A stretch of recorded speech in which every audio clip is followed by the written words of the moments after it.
नमस्कार. आज जागतिक रंगभूमी दिन. त्यासाठी हा व्हिडिओ शेवटपर्यंत बघा आणि हा स्किप करू नका, कारण याच्यानंतर तुम्हाला म्हणजे जगात नाटक या शब्दासाठी जागृती यावी, नाट्यकलावंतांची जागृती व्हावी, नाट्यकलावंतांसाठी उपासना वाढावी, यासाठी आज जगभरात हा जागतिक नाट्यकर्मी दिन मानला जातो. बघा, नाटक आणि नाट्यकर्मी हा व्यक्ती जरी जी कलाकृती सादर करतो त्यामुळे समाजाला प्रबोधन होतं आणि समाज त्यातून चांगल्या गोष्टी घेत असतं.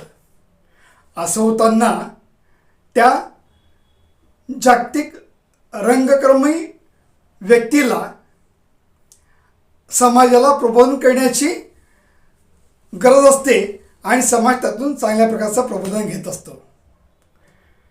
आता तो कलाकृती सादर करताना काही लोकांना काही वेळेला हसवतो, रडवतो, कदाचित खूप चांगला विचार करला होतो, म्हणजे तो त्या समोरच्या प्रेक्षकांच्या अंतरंगात उतरतो आणि हीच गोष्ट त्या कलाकाराकडून होते.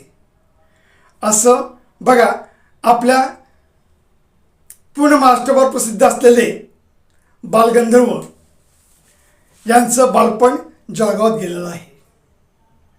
जळगावातल्या शाळा क्रमांक 2 नगरपालिका या शाळेत त्यांचं प्राथमिक शिक्षण झालेलं होतं आणि अशाच प्राथमिक शिक्षा शाळा क्रमांक 2 मध्ये माझी आई कुसुमबाई नेरकर ह्या नंतर मुख्याध्यापिका म्हणून त्यांनी कार्य बजावलं गेलं आणि माझा चिरंजीव उत्कर्ष नेरकर हा याच रंगमंचासाठी कार्य सिद्ध करत आहे.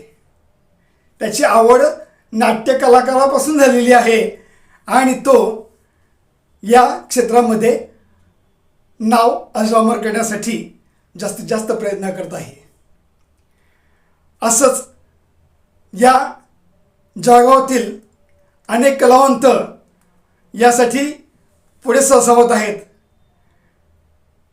या सर्व कलाकारांना माझा मनापासून मानाचा मुजरा आणि चांगलं ज्ञान वाढवण्यासाठी मिळवण्यासाठी आपण चिन्मय विजन या यूट्यूब चॅनलला सबस्क्राईब करायचं आहे, लाईक करायचं आहे आणि ह्या गोष्टी सर्वांसाठी शेअर करायच्या आहे. नमस्कार.